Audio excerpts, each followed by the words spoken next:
Welcome back to another episode of Harmonious at Lunch, the show that fuels your business success. I'm Brandon Gano, your host and guide through the world of harmonious business growth. Today, we're unlocking powerful strategies with industry experts to help your business thrive. If you're a business owner, entrepreneur, or executive, you are in the right place. Join me and our incredible guests today on the journey to clarity, growth, and success. It is time to revolutionize your approach to business. Let's dive in with another episode of Harmonious at Lunch. Welcome back into some more bite-sized business advice. Today's episode is for those people who find themselves stuck, maybe a little bit in business. I think we all get there at some point. We've hit a plateau and we want to go to the next level. We see all these companies growing at hyper speed, but then there's the flip side of dying at hyper speed. And we want to avoid possibly both of those on this episode. But we're going to talk and get very interesting perspective on growing your company from the perspective of growing startups. And I have a very special guest here with me to do that, Vijay Rajendran. Welcome to the show. Thank you for being here. Thank you, Brandon. It's great to be here. Thank you for having me. I'm excited about this. So you bring, it's in your name. If you're watching here, you could see it on the screen. If you're listening, Startup System is on the screen next to Vijay's name. So you have a very unique approach and a unique background of dealing with and growing your own startups. We're talking to business owners who are established. They've been in business a long time. They haven't experienced that hyper growth, but they're also not out of business like a lot of startups tend to be. So how do you see your model fitting onto people who have been in business for a while and just want to get to the next level? Yeah, thank you, Brandon. And for background, I had a couple different startups, one in e-commerce, one in fintech. I was leading venture design in a venture studio where we would incubate new companies from scratch with experienced entrepreneurs, and then spent 5 years in venture capital with 500 global, also known as 500 startups. And at that point that I left, I was managing portfolio value for a large portfolio of 2,800 investments, which included companies that were very new and pre-seed, all the way to companies that were exiting and were public and certainly unicorns. So given that experience, I've seen what it's like, as you said, to start things and see them go to zero or to the moon. And for a lot of people, that isn't necessarily the right set of outcomes. But what I've learned is there is a system by which you have to do things, implement them, create the right conditions for your business to grow. And the difference with the startups and other businesses, and the vast majority of businesses are not startups, the difference is that it's just the time frame that's different. So when you have a startup, every 24 to 36 months, you are trying to raise more capital. And oftentimes, less than that if you're in a very cash hungry type of business or business model. And what that means is there's this system of launch, fundraise, and then figure out go to market, and subsequently create a team and do team building. After that, go about creating metrics, KPIs, OKRs, whatever systems you need to measure in order to iterate and change and scale. And you do that every 18 to 24 months. You start that process over again because you're raising more money, you're on this like hamster wheel where you're trying to go from pre-seed to C to Series A to B. And I work with a Series E company at the moment right now as an executive coach. And that is a lot of stress on founders' lives. And they're basically playing a new and more complex and difficult level of a video game every 18 to 24 months. So what are the lessons that we can take out of there? There are many, and certainly it has to do with this knowledge that I need to change and do these things because allowing them unlocks more growth.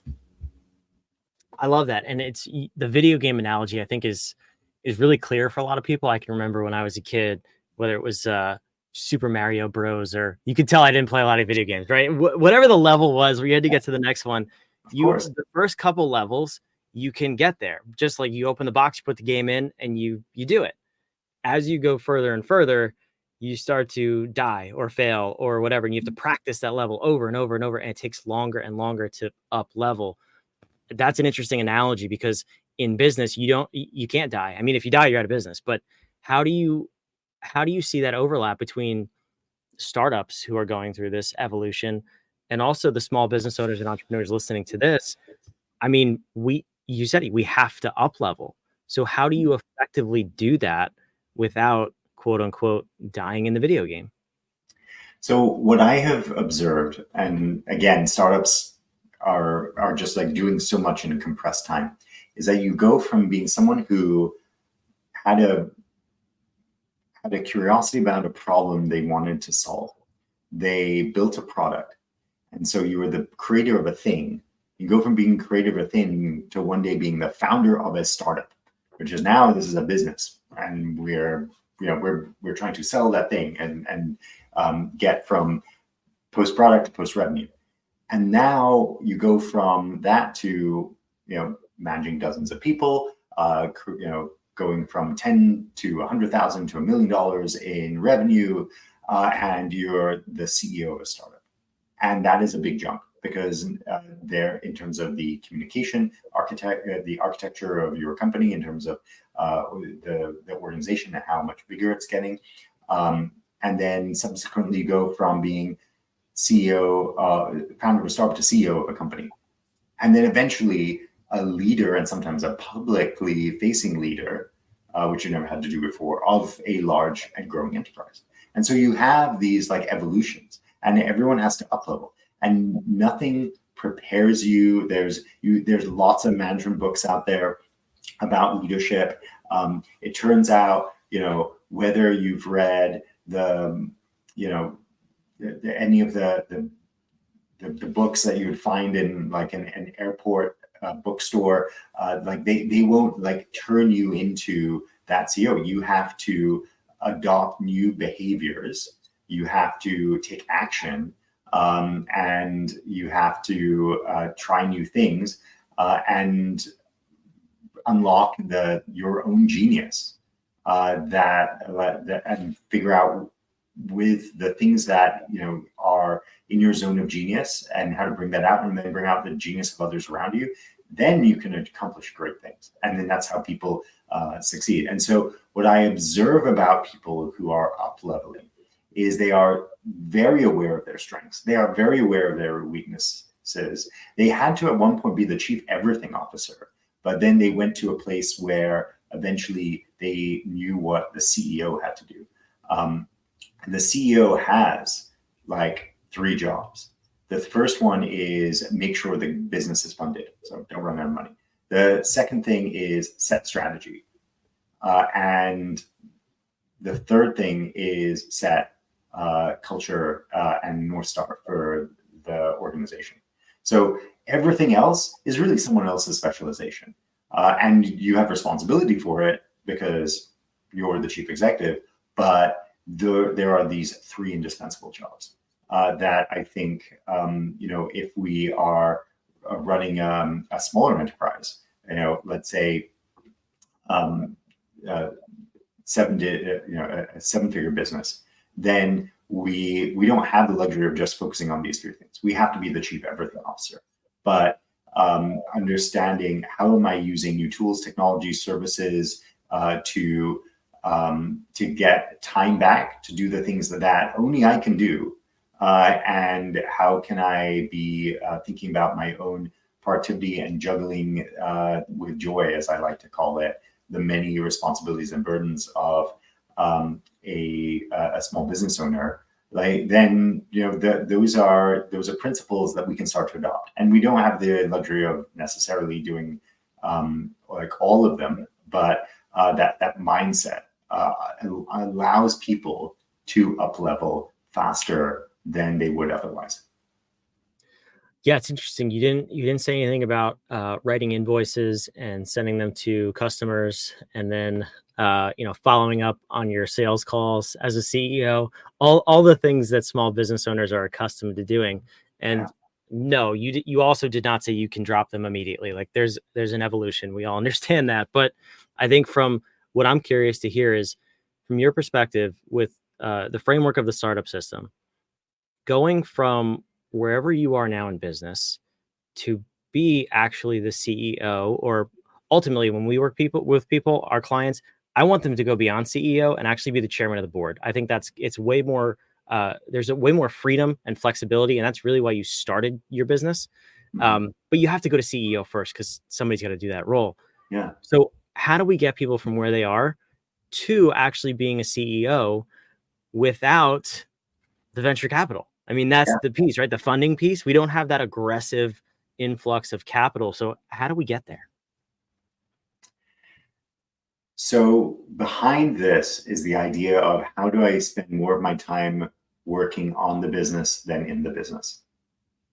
And you can't drop things at the same time you can't do everything.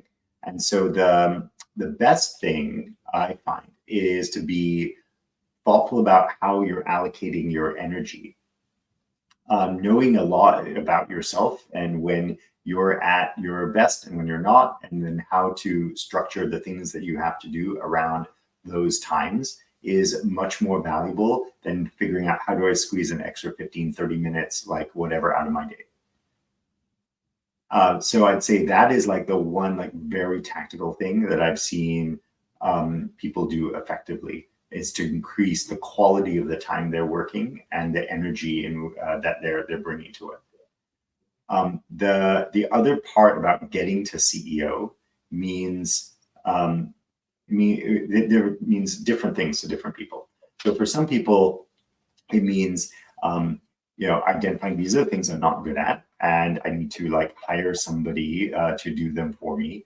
But it turns out that you can't hire them until you figured out enough of that role to be able to manage the person in it, which is like which I would say is the number one takeaway from Andy Grove, the former CEO of Intel's like legendary book, High Output Management. Like if you want a like really dense book about like how to be a world-class manager, like that's like a top book. And like that's the thing he said, which is very different from like what you might hear in the world of just like pick people who are like really good and trust them to just like do it, which is like some quote that I think is attributed to Steve Jobs that is like often part of the stuff you see on LinkedIn. You actually need to know enough in order to hold people accountable and to like set their results and metrics and goals, which is actually what people want as opposed to ambiguity. So there's one thing is like create opportunities for others to help you and work around you. And the other thing is, in order to be the CEO and work on the business, is ask yourself what you're saying no to. So having a do not do list is more important than having a to-do list. And I actually don't have a to-do list. I just have a calendar. Like if it's not on the calendar, then it shouldn't be done. And so that I think are some of the very tactical ways you take that sort of abstract idea of becoming the CEO and instead saying, I'm going instead of the chief everything officer, I'm going to do it. I'm going to be the chief like mostly everything officer, and then go down that path to being like a real chief executive. Yeah, mostly everything, some things, a few things. It's a path, right? It's a scale. I think that framework, that type of thinking would solve a lot of people's problems in terms of business growth and also getting their time freedom back too. But the other side of that question is, unfortunately, in the startup world, there's a lot of them that don't work out, right? I mean, there's Yeah. a lot that just they close it, they call it quits, whatever that may be. For people who are existing in business, they're running their business, they're making money, they have revenue, profit, all these things, but it's not growing. There is no path to growth. how do you, not in that context, but in the startup world, like how do you evaluate when it's time to call it quits? So there is like sometimes sheer level of like motivation of the founding team. Like they may have poured their heart and soul into this, and then they're like, this is a business that cannot support the cost structure we have. We cannot pay for our team in particular. Whatever it is, like we have to stop what we're doing and shut down. Separately, there can be opportunities where it's like, hey, we built something. It's a valuable online property or software product, and you have new opportunities to sell that business to someone who wants to just like have something that's generating 7 figures with like and with some cash flow or break even possibilities, because they see something that maybe is worth tackling. And those are sort of like the types of business you might see on an acquire.com or something else, right? So it's the team doesn't want to, so there's lack of motivation, there's possibility of selling. And the third option is you've built something that is growing a little bit or it's kind of flat. And those are what VCs in their portfolios call zombie companies, because they won't die, but they're not necessarily flourishing in the terms that those institutional investors want to see, which is these companies go on to be worth $1 billion or and have a liquidity event. So what happens in those situations is people will say, hey, can I buy out the investors and get them off the cap table, and then maybe they do a management buyout to like some people I've seen in some people in the company, and it might be that one founder, one senior executive says, yeah, I'm happy to like run this business and be an owner and all of that, and that's what I want. And another person on that founding team could often say, I want another swing at bat here. I see new opportunities in a different space, or I'll take a break and then think about what the next business will be, or go back to corporate life, whatever it is that is like motivate them. And I think that's okay too, is for people to think about, who wants to play on this team now, and then who has like other aspirations. Having that conversation is very, very hard. And people fight more than they have that conversation. And I highly recommend having a facilitated discussion between co-founders, and I've been able to help with that before, because that's where people are able to talk about the things that don't happen between all their different meetings and their different work streams.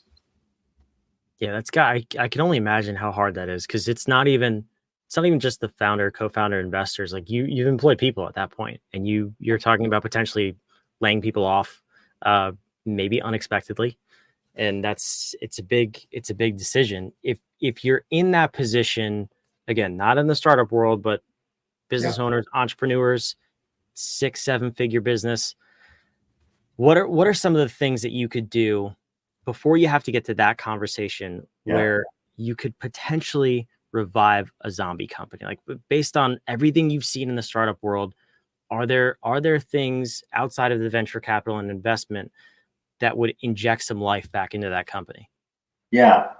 VC doesn't inject life in a company, it provides rocket fuel for rockets. So the company has already pivoted and shown traction that gets the VC, not the other way around, which is often a misnomer outside of tech and the Valley. I would say the answer to your question, which is, what do you do when things have stalled, right? Is you have a few levers you can pull, right? So there's a change of leadership, which might include you.